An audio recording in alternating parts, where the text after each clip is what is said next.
Spring of 1886. A cowboy rides the north pasture of the Texas Panhandle and finds the first carcass at dawn, then another, then a wall of them. 400 yards of cattle frozen against barbed wire, stacked so dense a man could walk their backs without touching ground. Legs rigid, eyes open. One neighboring outfit skinned 250 carcasses per mile for 35 miles. By summer, Dodge City had received 400,000 hides. The LS Ranch, 221,000 acres, 50,000 cattle, the Cowboy Capital of the Plains, never recovered. Its town emptied across 3 decades until one woman sat alone in an adobe house by the Canadian River, tending a Z-shaped cottonwood tree no one else was left to notice. The ranchers had built that fence themselves. Was this a catastrophe that struck the empire, or one the empire built? If stories like this matter to you, please subscribe, and tell me in the comments which forgotten empire deserves this treatment next. Chapter 1. The Operator. William McDowell Lee arrived in the Texas Panhandle with money already made and methods already proven. Born in Pennsylvania in 1841, he spent 2 decades learning that the frontier rewarded the man who moved one step ahead of what was ending. He drove wagons for Wells Fargo. He served in the Union Army. In 1869, he established a trading post at Camp Supply in Indian Territory, supplying the military and accumulating buffalo robes from the Cheyenne and Arapaho Reservation.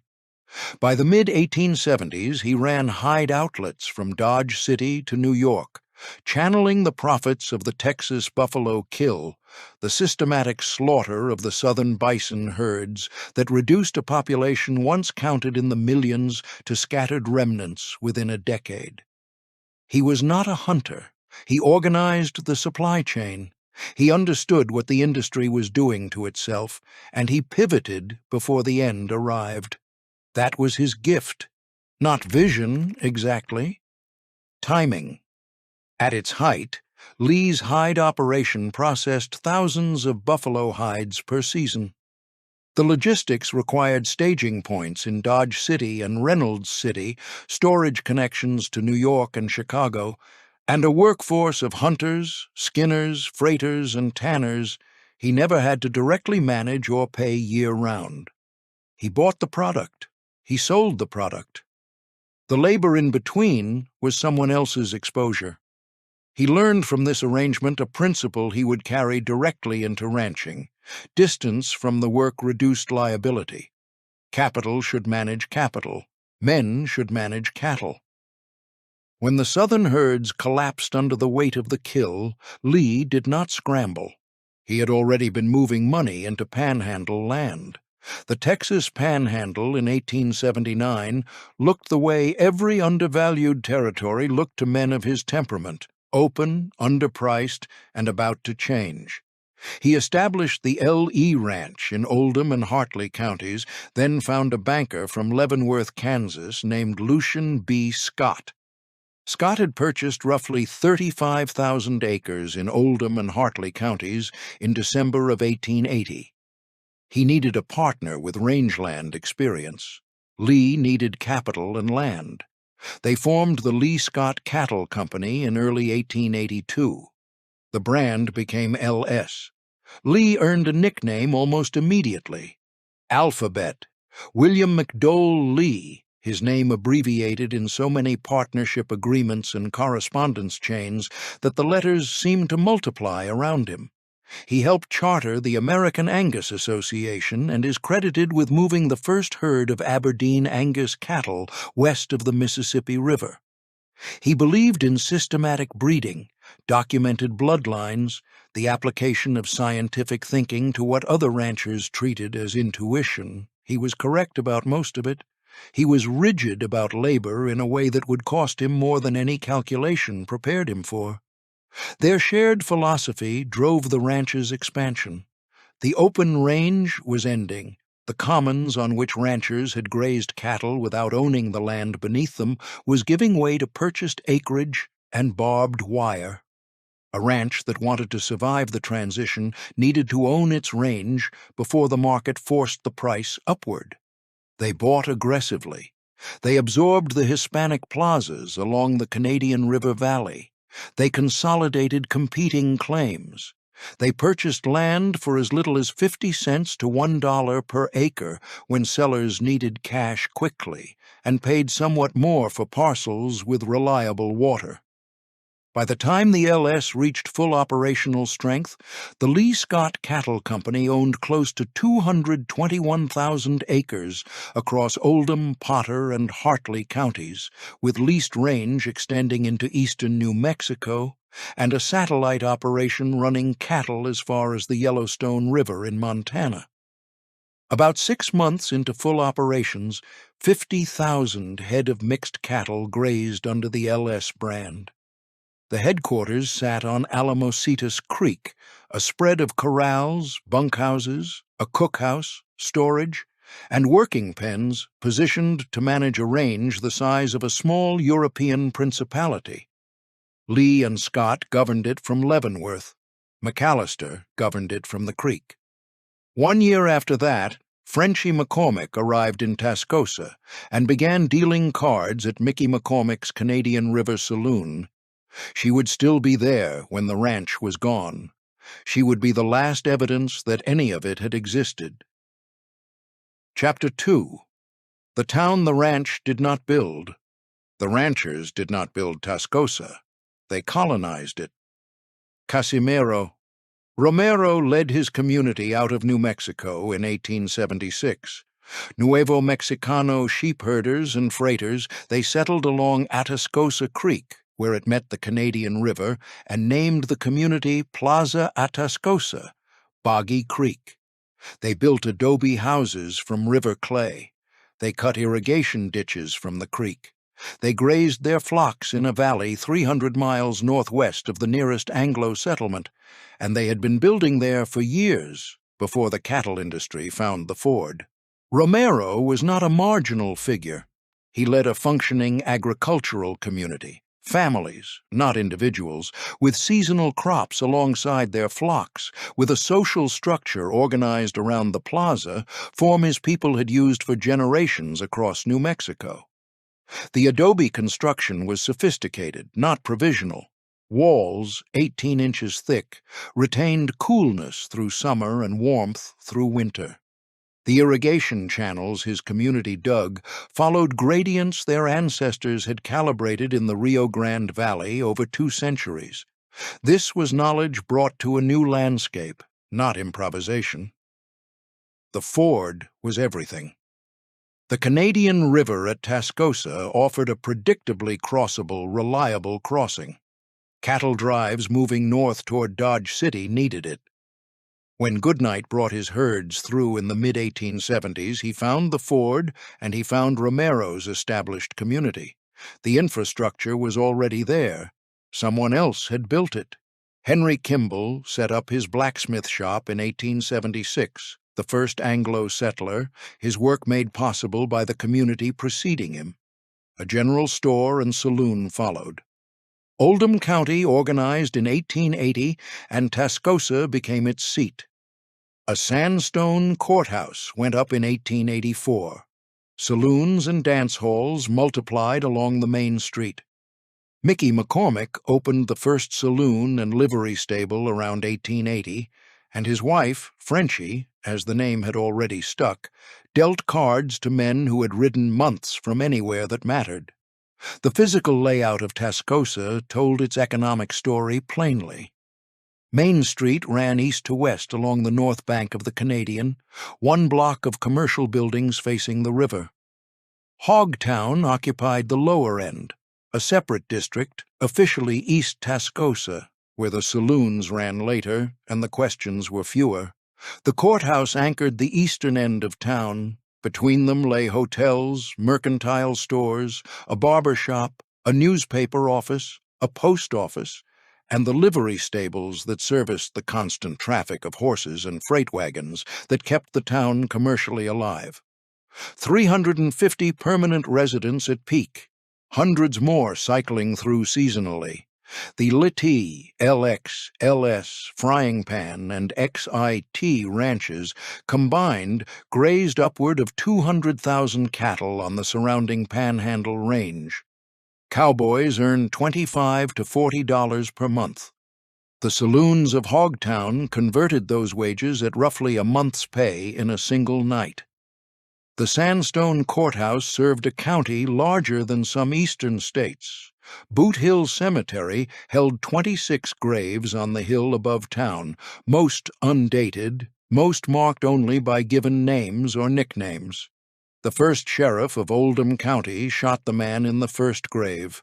Billy the Kid sold stolen horses near Tascosa in 1878 before his New Mexico career made him famous. Dave Rudabaugh, Charlie Siringo, Pat Garrett, before he was famous for anything.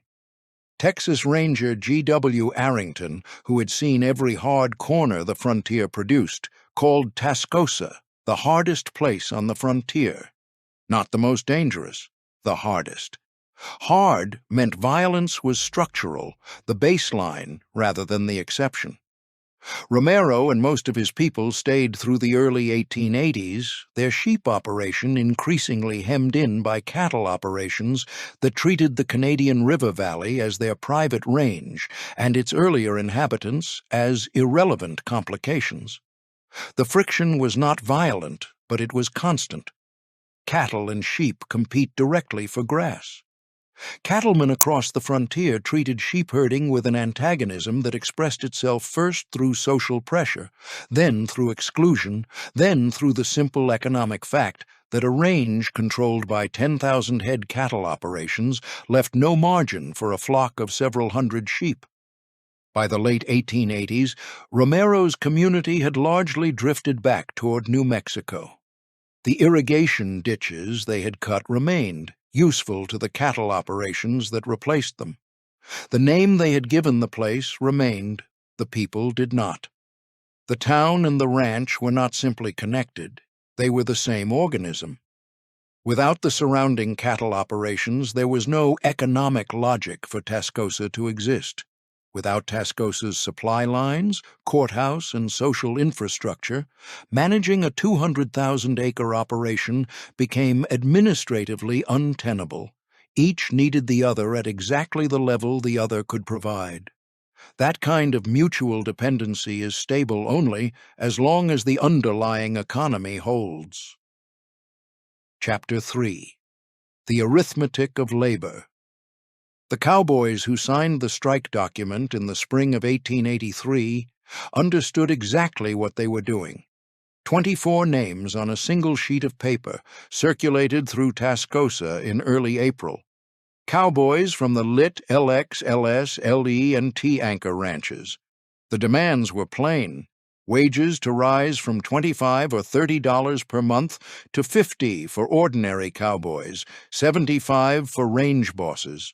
Estimates of participation ran between 200 and 500 men. They stopped working. They gathered in Tascosa and waited. To understand the stakes, you need to understand what the Panhandle cattle industry had become by 1883. Between 1878 and 1882, Scottish and British capital had poured into Texas ranching at volumes that transformed the industry from owner-operated enterprises into financial instruments. The Prairie Cattle Company, registered in Edinburgh, controlled over 1 million acres across the Texas Panhandle and Colorado. The Anglo-American Cattle Company managed hundreds of thousands of acres more. Shares traded on exchanges in London and Edinburgh. Investors received quarterly reports on cattle counts and market prices. They had never smelled a cattle drive.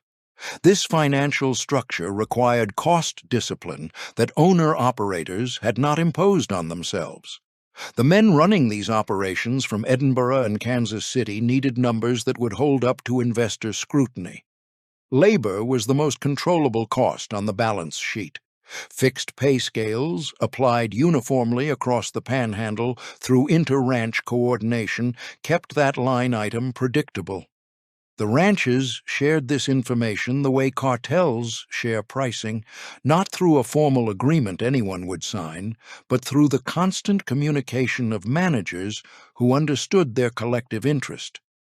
The action was organized because the grievance was specific. The open range era had once offered a working cowboy a path beyond wages, the maverick tradition. An unbranded calf found on the range could be claimed, branded, added to a small personal herd accumulating across years of labor. It was informal compensation, practically universal, and the syndicates had abolished it. Every unbranded animal on LS Range now belonged to the LS. The man who found it could not claim it. His labor had been purchased, and purchased wages only. 100 mavericks a year at $10 per animal was $1,000, more than 2 years' wages at the fixed scale. The syndicates had not merely regulated a tradition, they had confiscated a future. Lee responded with the hard line he applied to every obstacle. He sat tight.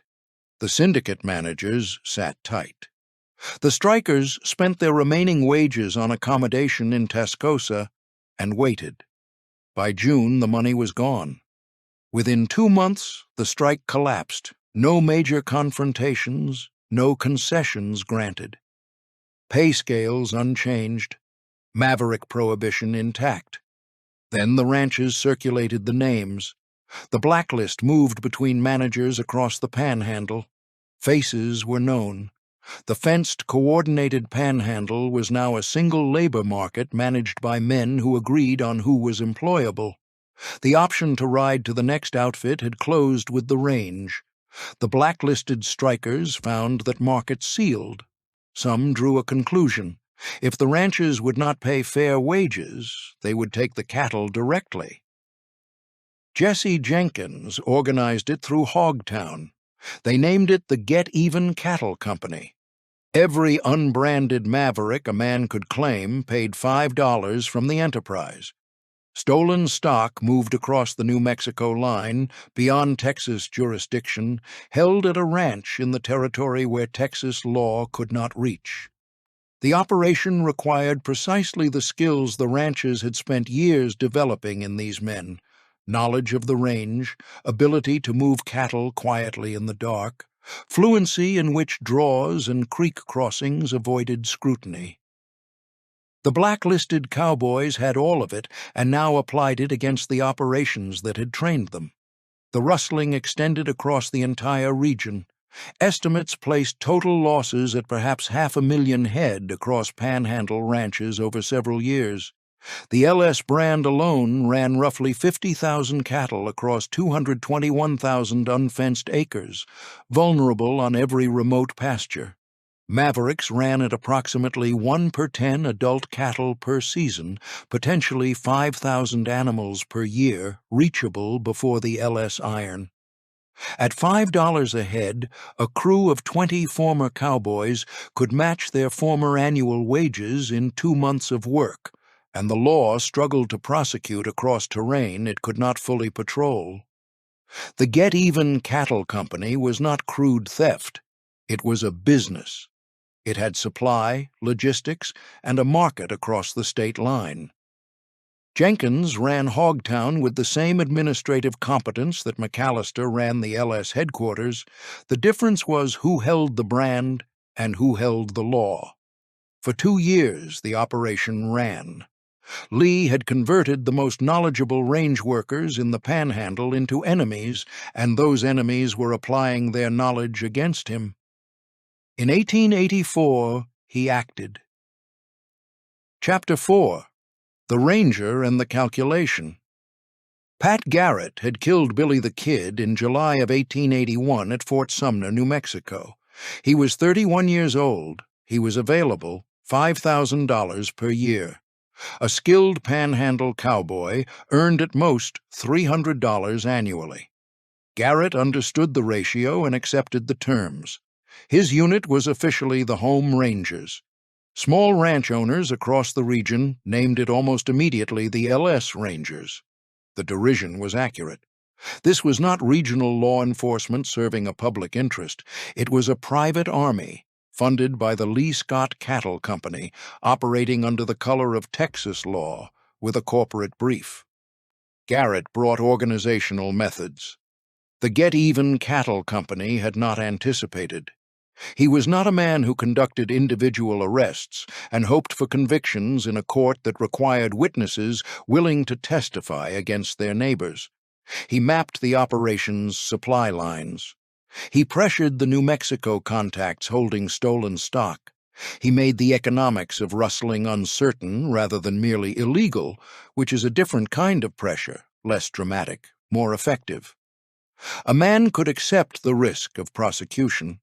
He was harder pressed to accept a business that no longer reliably paid.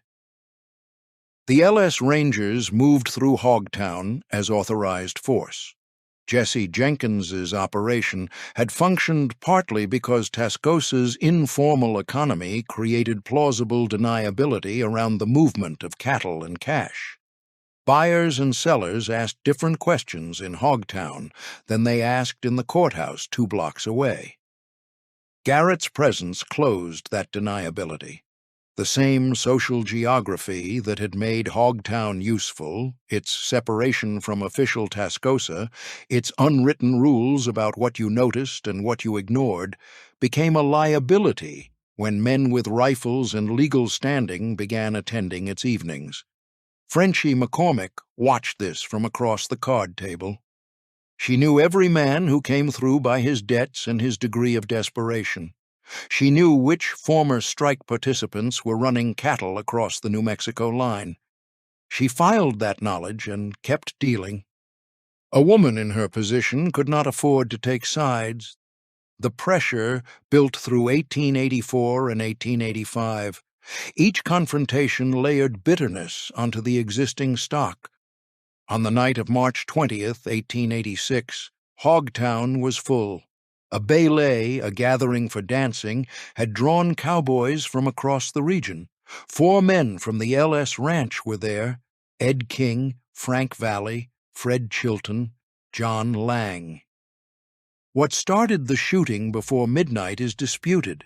What made it possible is not. Former strike participants, men who had signed the document in 1883, been blacklisted, watched Garrett's private company patrol their community for 2 years, found themselves in the dark with 4 men who represented everything the arrangement had cost them. The shooting lasted minutes. 4 LS cowboys were dead before sunrise. The bloodiest gunfight in the history of the Texas Panhandle had been conducted in Hogtown between men whose antagonism was manufactured across 3 years of systematic labor suppression.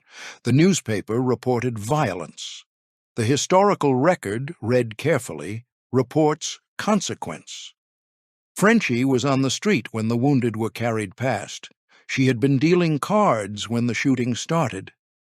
She knew Ed King the way a card dealer in a small town knows everyone, from repeated contact, from the quality of attention required to read a face across a table night after night. She watched him go by in the early gray and kept working because there was nothing else to do, and no one who was going to pay her to stop. 4 graves went up on Boot Hill. The LS Ranch understood that something had broken past mending. The town that served the ranch had become the battlefield between the ranch and the men it had made into enemies. That kind of war has no outcome that looks like victory. Within a year, it would not matter. The killing blow was arriving from a direction no one was watching. Chapter 5. The Invisible Workforce. The man everyone called Mr. Mac managed the LS Ranch through its peak years. Thomas McAllister arrived in the Panhandle as general manager of the Lee Scott Cattle Company, bringing his wife Annie, Miss Annie, to everyone on the range, to the headquarters on Alamocitas Creek. For years he made the daily decisions that held 50,000 cattle together across terrain the seasons worked constantly to undo. Which pastures to rotate, when to push north toward the Montana satellite range. How many riders to deploy along the drift fence after a storm warning? Miss Annie managed the headquarters household, the chuck wagon provisions, the logistics of feeding a workforce that swelled during roundup to numbers a small Texas town might recognize. Neither of them owned anything. Roundup season on the LS ran for weeks. Every cattle operation in the Panhandle held its roundup simultaneously under coordination enforced by the Panhandle Stock Association, which set the dates and assigned each ranch its circuit. The LS Range required multiple wagon crews working different sections simultaneously. A wagon boss commanded each crew, a dozen to 15 cowboys, a cook, a wrangler managing the remuda of spare horses. The wagon fed them 3 times a day from equipment that could move across terrain that had no roads. Every supply line ran back to Tascosa, where the LS maintained accounts with the mercantile stores and where the mail arrived from Leavenworth.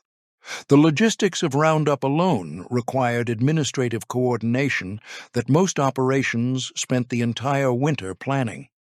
Their names appear in the record attached to specific decisions. Between those decisions was years of daily labor the record does not describe, because no one thought to write it down. When the LS dissolved in 1904 and 1905, the McAllister years did not appear on any balance sheet. They existed in the condition of the herd, in the fence lines that held because someone rode them every day.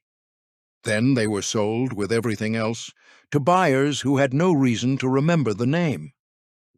1 in 3 cowboys working the Panhandle Range was black or Mexican. They carried the vaquero traditions the industry had absorbed wholesale, the rope work, the horsemanship, the reading of terrain, while the mythology being constructed around cowboy culture assigned those traditions exclusively to white men. They earned the same $25 to $40 a month. They slept in the same bunkhouses or in line camps scattered across the range at distances that made headquarters a half-day's ride.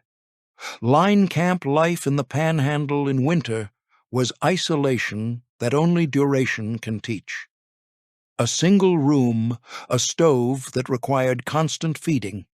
The wind worked without pause against a structure not designed to resist it permanently, but to be usable indefinitely. Weeks passed without another face. The sun burned through shirts by June. Cold settled into your hands in November and did not release them until April. The knee that stopped bending correctly after a fall you couldn't afford to report, because reporting it meant losing the position, and losing the position meant nothing. The LS maintained line camps at intervals across the range so that every section could be patrolled without a man riding to headquarters and back. Each camp was a small claim of human habitation against landscape that treated human habitation as a temporary condition. The men who occupied them in winter received their supplies by wagon on a schedule that weather frequently disrupted. A delayed supply run in January meant a camp running short of flour, coffee, and lamp oil simultaneously, with the nearest alternative 3 hours away by horse, in conditions that made 3 hours unpredictable. Bud Arnett was the first foreman, Johnny Lang, Ed King until Hogtown in March of 1886, George Humphrey, Charlie Hart, names appearing in the record attached to events and gone when the events no longer require them. The ranch maintained meticulous records of its cattle, brand registrations, bloodlines, purchase and sale prices. The men who maintained those cattle are harder to find. They appear as wages paid, beds counted, injuries noted without detail. Essential the way load-bearing walls are essential. Invisible when functioning, noticed only in collapse. Frenchie McCormick knew most of them. They sat at her table. She extended informal credit sometimes, no ledger, repaid in loyalty. When the ranch contracted, she watched the men she knew leave, one season at a time, until the bunkhouse orders from Tascosa got smaller and then stopped. The empire shrank from the edges inward. The people at the edges felt it first. Chapter 6. The Double Blow. In 1887, two things happened simultaneously that neither the ranch nor the town could absorb. The Fort Worth and Denver City Railway had been building across the Panhandle for years, and the towns in its path knew what a railroad meant. It meant your freight costs fell by 2/3 overnight.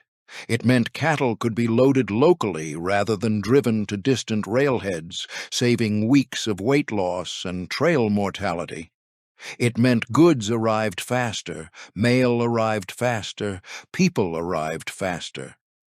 A railroad depot did not just serve a town, it guaranteed the town's future by making it structurally necessary to the regional economy. Tascosa expected it. The town had built its courthouse, its commercial density, its institutional weight on the assumption that the line would come through its center, as geography seemed to demand. The Canadian River ford had made this town inevitable once. The railroad would make it permanent. That was the logic.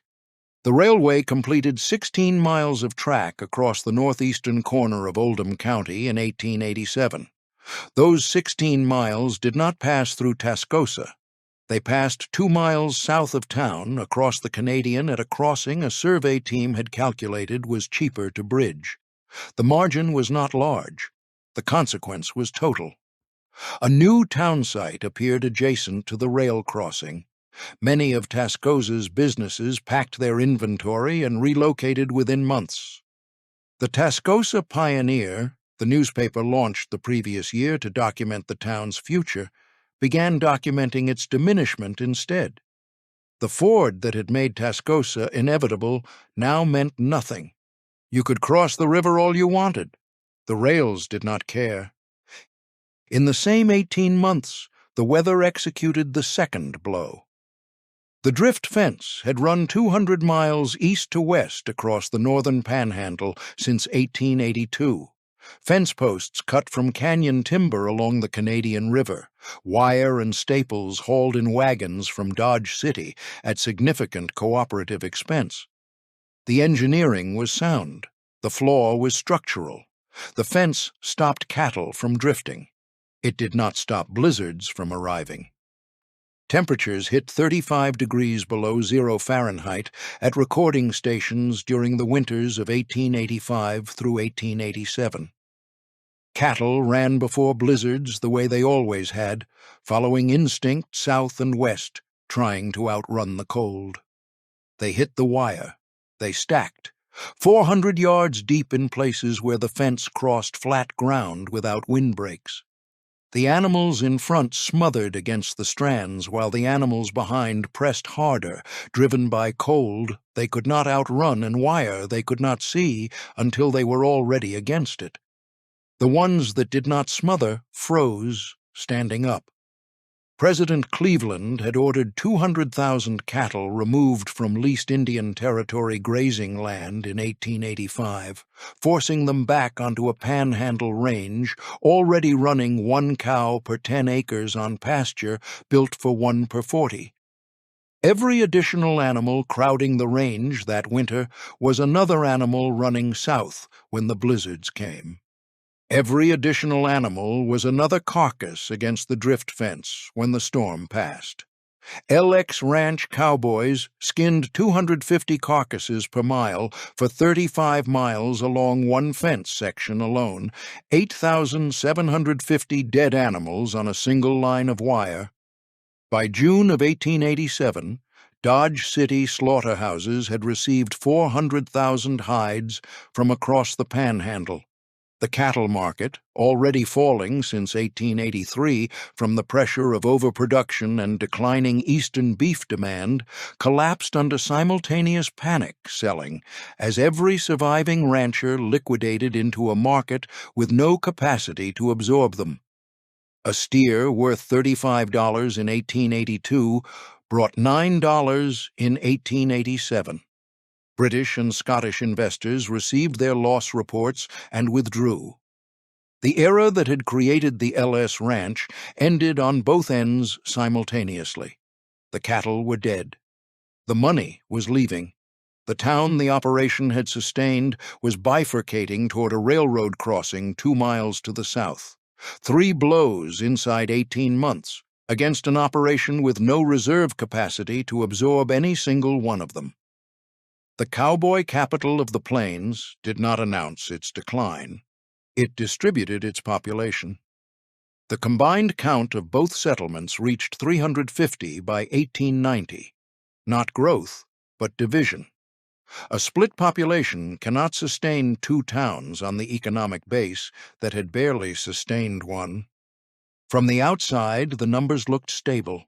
From the inside, the people who remained could feel the weight shifting and had no language for what was coming. Chapter 7. The Dissolution. The LS Ranch did not fail in a single announcement. It dissolved across 20 years of deaths and deals, each transaction quieter than the last. Lucian Scott managed the operation with his wife Julia through the years following the big die-up. The herd rebuilt slowly. A reduced cattle population on a range recovering grass produced calves that the operation could not aggressively expand because the market no longer justified expansion. The Montana satellite closed in 1888. 700 miles of trail between the Panhandle and the Yellowstone River ceased to make financial sense when freight costs and cattle prices no longer supported them. The headquarters moved from Alamositas Creek to Alamosa in 1886 as part of a land exchange with the XIT Ranch, the 3-million-acre neighbor that was itself beginning the long contraction that would consume 2 more decades. The management of the LS across its final period reads like a succession of caretakers handed a diminishing estate. Scott died in 1893. His brother-in-law, Charles Whitman, assumed control. Whitman died in 1899. His wife, Pauline, and her brother, Will Lingenbrink, continued. A new partnership formed in 1902 when Pauline married Frederick Kreisman of St. Louis.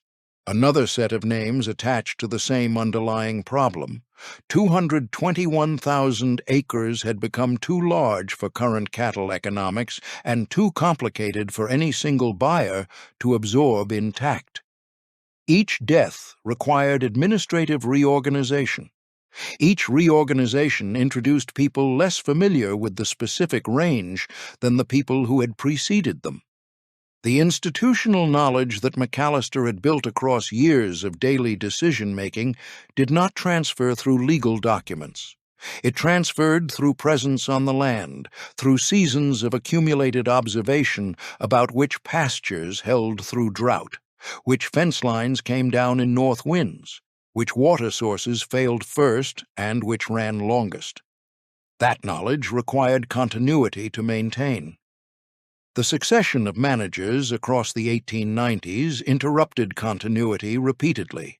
Each interruption cost something that the balance sheet did not capture.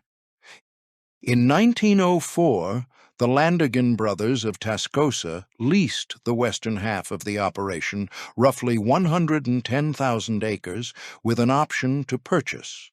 They exercised the option in 1905. Swift & Company, the Chicago meatpacking firm, acquired the remainder in the same year. Original land had been assembled at 50 cents to $1 per acre across the early 1880s, meaning the full 221,000 acres had cost between $110,000 and $220,000 to assemble at purchase. The cattle market that had valued a 4-year-old steer at $35 in 1882 was pricing that same animal at $9 by 1887. Swift paid undisclosed figures in 1905 for what remained of an empire assembled at peak prices across a decade.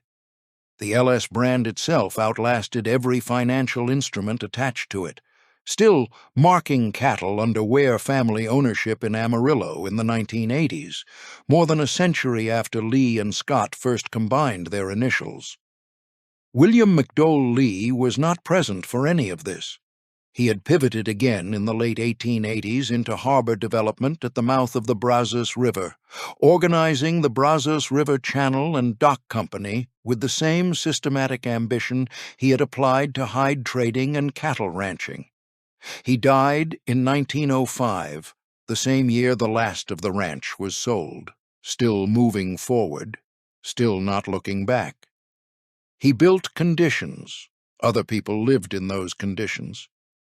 The gap between building them and living in them is where most of this story happened. Swift and Company was not a smaller or more locally accountable operation than the Lee Scott Cattle Company had been. It was one of the largest corporations in the United States, with meatpacking plants in Chicago, Kansas City, and Omaha processing millions of cattle per year. Its acquisition of the LS remnant was not a ranching decision. It was a supply chain decision. Controlling the cattle before they reached the plant guaranteed the plant a predictable input cost. The absentee capital model that Lee and Scott had imported from Eastern and European investors did not end with the LS. It scaled upward into the processing industry, and eventually into the entire supply chain connecting Panhandle grass to Eastern dinner tables. The cowboys who had struck for $50 a month in 1883 would find their grandchildren employed by enterprises progressively larger and further removed than anything Alphabet Lee had managed. Tascosa completed its arithmetic quietly. 15 people remained in 1915 when Oldham County voted to move the county seat to Vega. The courthouse built in 1884 still stood. It served nobody's county government now. One person refused to agree with the arithmetic. Chapter 8. The Last Resident. Frenchie McCormick had been in Tascosa since the town was alive. She arrived in the early 1880s and took the work Mickey McCormick offered, card dealing, dance hall work, the commerce of an evening establishment serving cowboys who had been too long on the range. She was not French. The name attached the way names attach in frontier towns, from an accent or a quality that struck someone once and became permanent.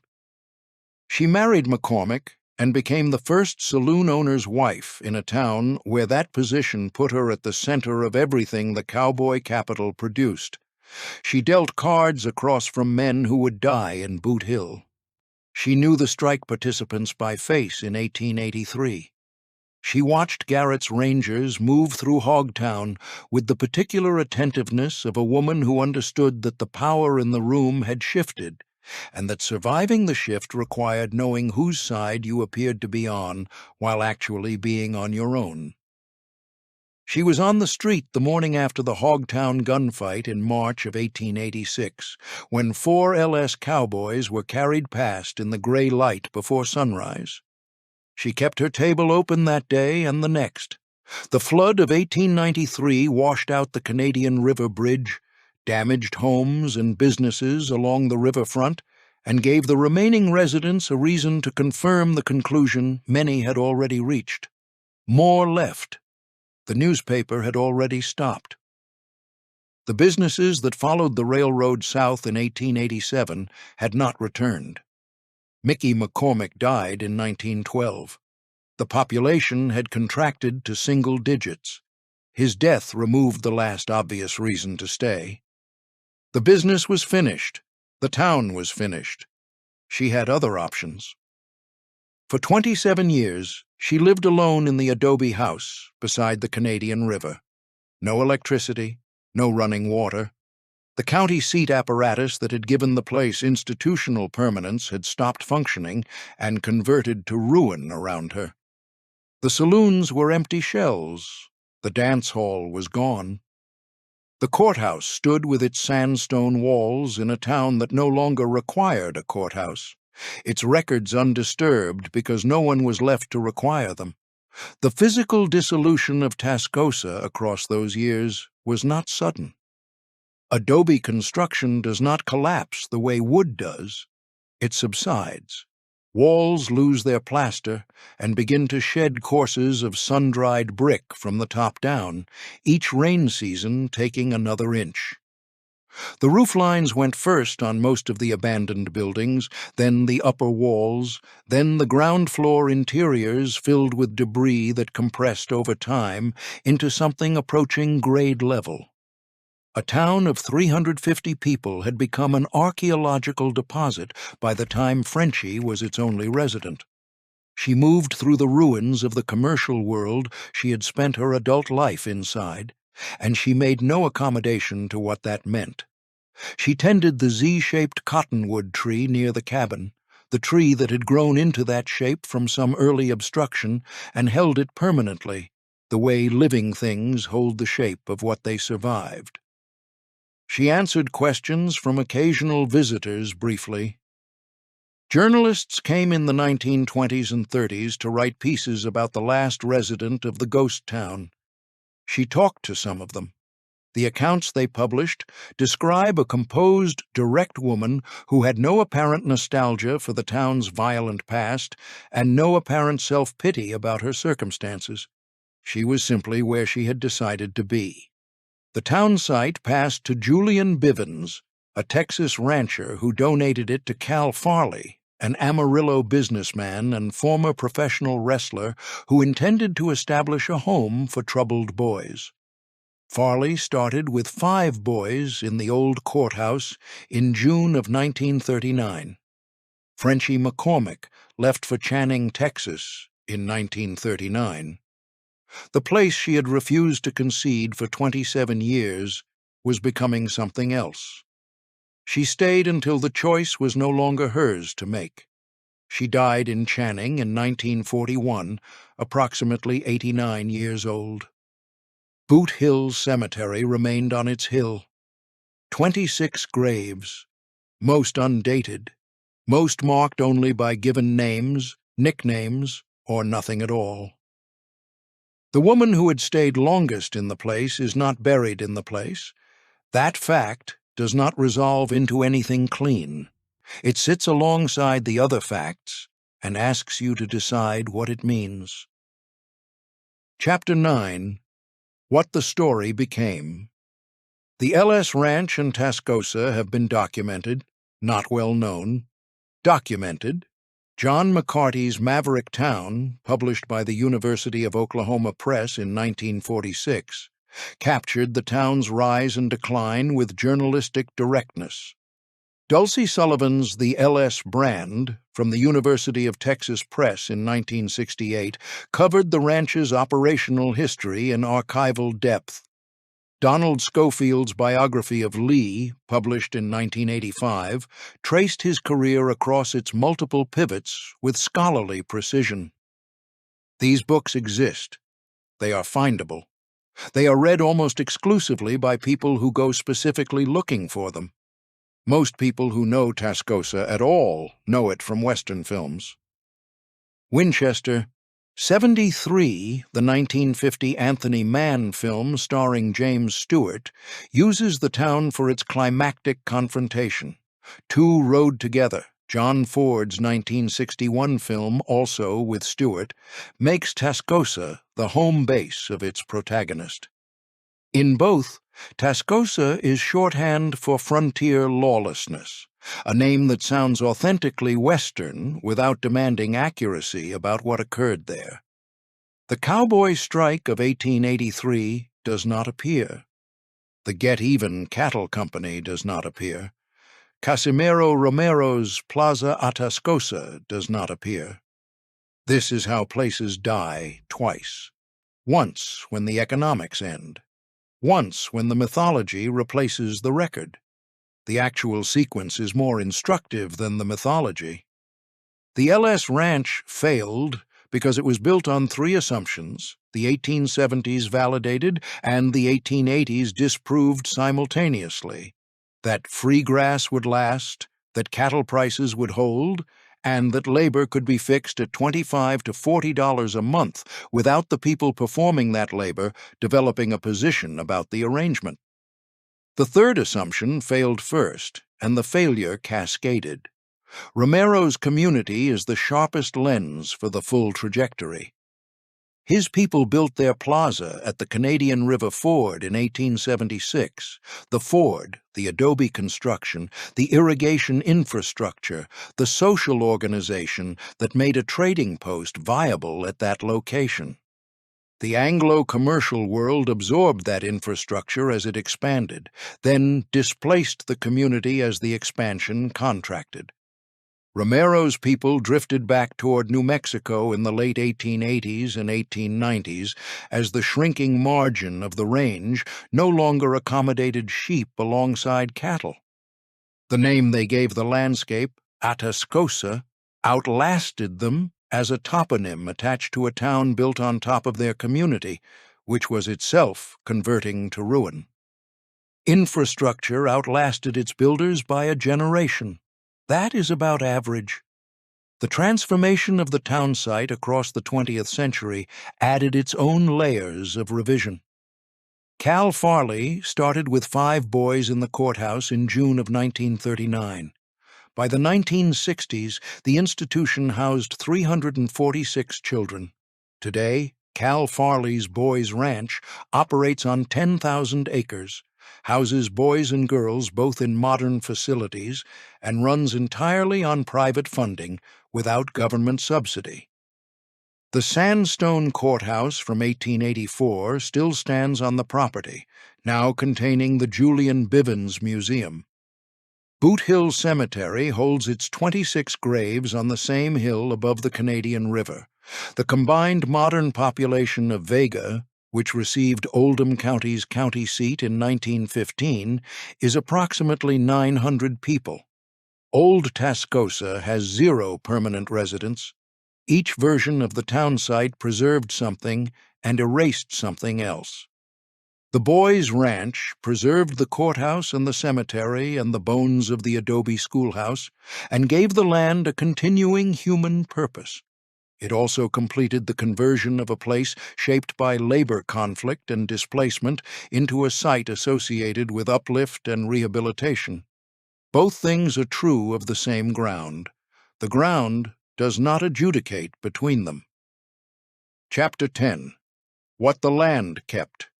The Canadian River keeps running. It predates the ford that made Tascosa possible, the bridge the flood of 1893 destroyed, and the railway survey that went 2 miles south. It was running before any of this happened and will run past the last document related to it. The native grasses recovered after the big die-up. The same grasses that had supported bison herds counted in the millions before the hide trade. The same grasses that fattened 50,000 LS cattle grew back when the grazing pressure lifted. Land carpeted with carcasses in the spring of 1887 was producing forage again by 1890. The recovery happened not because human beings facilitated it, but because the human enterprise that had been destroying it collapsed. The land recovered from the LS Ranch the way a river recovers from a dam, not quickly and not without change, but completely, given enough time. What did not recover was institutional knowledge. The specific practical understanding of how to manage 221,000 acres across every combination of panhandle weather and cattle market lived in the men who had the job. When they lost the job, that understanding dispersed with them. McAllister's years of daily decision-making were not transferable to the Landergan brothers' employees or to Swift and Company's managers. The knowledge was in the practice. The practice ended. The drift fence itself came down in pieces across the years following the big die-up. Some sections were incorporated into the pasture fencing of ranches that subdivided the old open range. The rest was torn out as the land use changed and the rationale for a 200-mile barrier dissolved with the open range era it had been designed to protect. No section of the original fence survives. The ground it crossed shows no evidence of what happened there in 1885, 1886, and 1887. 400,000 carcasses decomposed into the soil. The grass grew back over them. The traces of Romero's community are still visible in the Canadian River Valley to people who know where to look. The irrigation ditch lines are faint, but there. The ford is still a ford. The hill where Boot Hill Cemetery sits still offers the same view of the valley the first sheriff of Oldham County would have recognized: wide, spare, the kind of landscape that calibrates individual human enterprise to its actual proportion against the horizon. The Canadian River flooded the town site again in 1941, the year Frenchie McCormick died. The flood took what the previous decades of gradual ruin had left. By the time the boys' ranch was fully established and building its modern facilities, there was almost nothing of original Tascosa above ground except the courthouse, the cemetery, and the adobe schoolhouse walls that held their shape stubbornly. The town that had compressed decades of frontier history into a few square blocks on the north bank of the Canadian had returned materially to the landscape it had briefly interrupted. Everything else required someone to maintain it. Most of the people who would have maintained it were asked to leave before they were done. Chapter 11. The Last Measurement. We began with a fence. It is the right place to end, too. Not because the fence is a symbol, though it is, but because it is a documented engineering decision with documented consequences. 200 miles of barbed wire, built cooperatively by the most powerful ranching operations in the Texas Panhandle, designed to protect their assets from the northern drift. The fence worked. The fence killed 400,000 animals in 2 winters. Both facts are true. Neither cancels the other. The men who built it were not malicious. Lee identified correctly where the industry was moving. Scott read the numbers accurately. McAllister managed with the competence the situation required, and the records do not fully credit. Miss Annie McAllister kept the headquarters functioning through seasons the record acknowledges only in passing. The cowboys who struck in 1883 were workers who understood their labor was worth more than $30 a month, and said so in the most organized way available to them. The Get Even Cattle Company is the most honest document of the entire episode. Not the financial statements, not the brand registrations, not the prospectuses circulated to attract British capital. The name a group of blacklisted men gave their rustling operation tells you more about the economic reality of the LS Ranch than anything Lee or Scott committed to paper. They did not call it something euphemistic. They called it what it was. Casimiro Romero built his plaza at the Canadian River Ford in 1876. The cowboy capital of the plains grew from his foundation and proceeded as if his foundation had not existed. The historical record names him, which is more than it does for most, and then describes his community as having drifted back toward New Mexico. Drifted. The verb implies natural motion with no pressure behind it.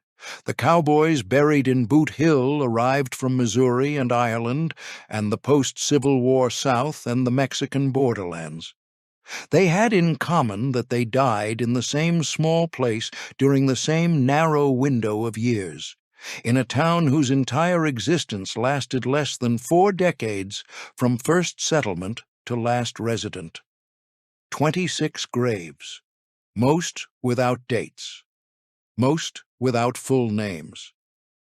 The institutional record that was meticulous about cattle bloodlines and acreage figures did not maintain complete records of the people it buried. Frenchie McCormick stayed until 1939. She watched the empire build, peak, fracture, and dissolve across 57 years of continuous presence.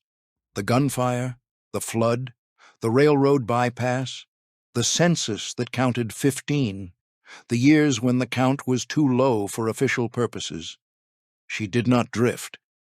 She remained until the land she had refused to leave was transferred to an institution she had not been part of building, and she died 2 years later in a different town, and the adobe house beside the Canadian River did not last much longer after that. The Z-shaped cottonwood tree continued for a while, without anyone particular to notice it. The boys and girls at Cal Farley's ranch live and work on land all of these people shaped. They inherit something they cannot fully inventory because most of it was never written down. The knowledge was in the people. The people are gone. What remains is the river, the cemetery, the grass growing back over everything, and a sequence of decisions that determined whose name ended on the deed and whose name ended nowhere at all. A story of a fence that worked too well. A story of a town that trusted one industry with its entire future. A story of workers who organized, were destroyed, and reorganized in a form the law could prosecute. A story of a woman who decided home was not contingent on whether anyone else agreed. The Canadian River runs past Boot Hill, 26 graves on the hill, most without names. The land holds no grievance. The grass came back. The water runs where it has always run. So go back to the question we opened with. A catastrophe that struck the empire, or one the empire built? The fence, the blacklist, the drift cattle and the barbed wire and the 400,000 hides, the 24 men who signed those names in 1883 against the industry that would never rehire them. The railroad survey completed in a room in Fort Worth where no one from Tascosa was present. Pick your answer. The record does not change either way. If this story is worth knowing, share it with someone who thinks the Old West was simple. Subscribe so you do not miss the next one. These are the stories that did not survive the mythology. They survived the land. That is where I go looking.